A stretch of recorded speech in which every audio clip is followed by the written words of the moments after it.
I was terrified, absolutely terrified.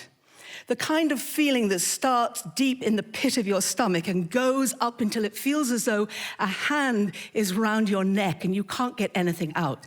I was that terrified. Let me explain. It was the late 70s.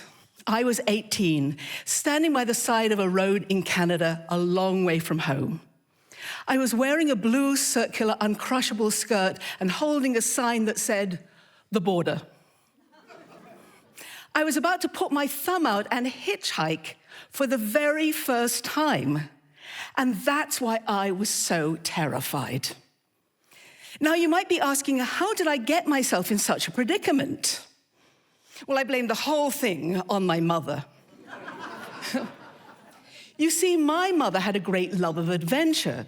But when she was 14 and growing up in Liverpool, the Second World War broke out. And England stayed at war until she was 20.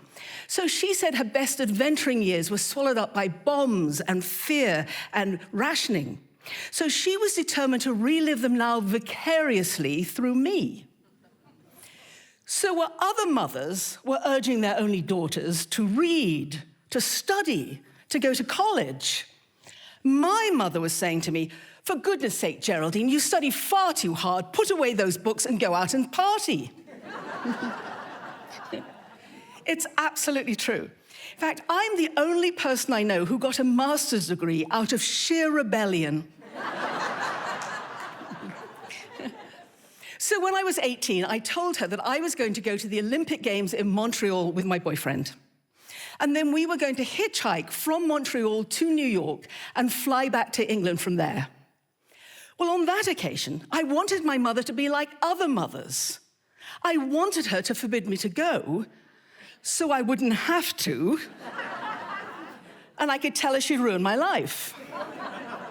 But this was my mother, and she said, "Darling, let me help you pack." So that's how I found myself by the side of a road in Canada with my thumb out and my knees shaking.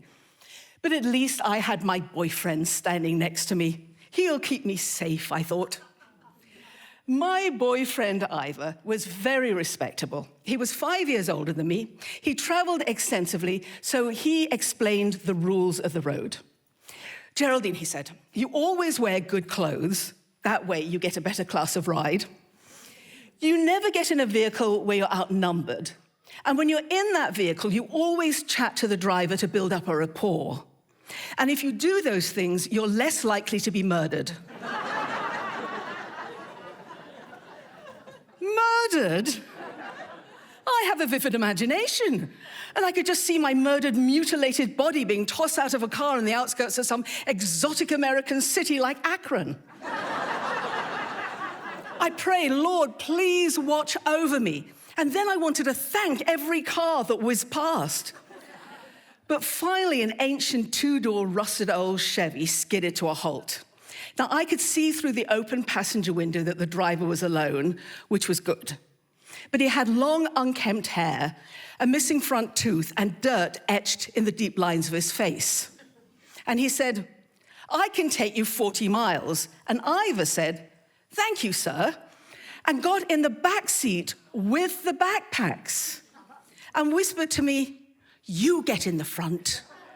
You're good at talking. Build a rapport." So despite my misgivings, I had to get in. I reached for the seatbelt. It wasn't there. "Oh, it's no use you going for that," said the man. "That dropped off months ago." And he started that car. Well, it looked like a rusted-out old jalopy, but he had something powerful under that hood because we went from 0 to 80 in seconds. And the man only had one hand on the wheel because with the other, he was chain smoking. And he was lighting the new cigarette with the burning butt of the old one. And he didn't have an ashtray. Well, he didn't actually need an ashtray because right in front of the gear stick, there was a rusted-out hole that went down to the road. And that's where he was flicking his ash and the still burning butts of the cigarettes. I was focused on that hole. I was waiting for a spark to hit the engine and the whole car to explode.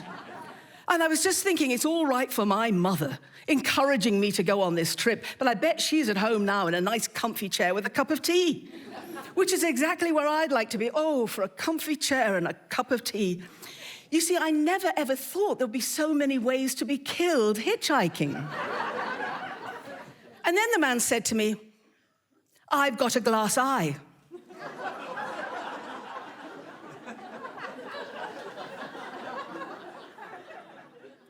"Would you like to see it?"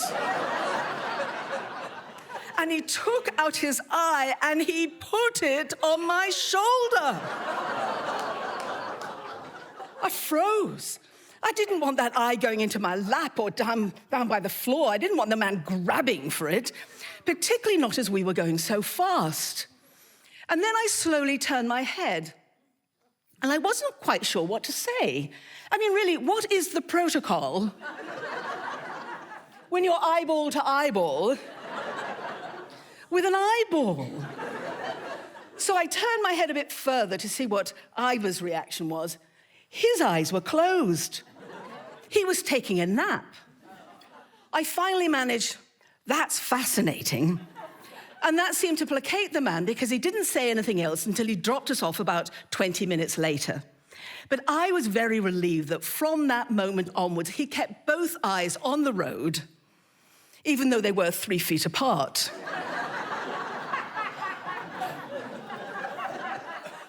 I was so glad to get out of that car. I watched it disappear until it was just a speck in the distance. But all that time, I felt that eye, now back in the man's head, staring at me through the rear view mirror. But then I remember something my mother had told me while she was helping me pack. She said, "Darling, don't worry, I've prayed. So everywhere on this trip you'll be safe, because the Lord, He'll keep His eye on you." Thank you. Thank you very much.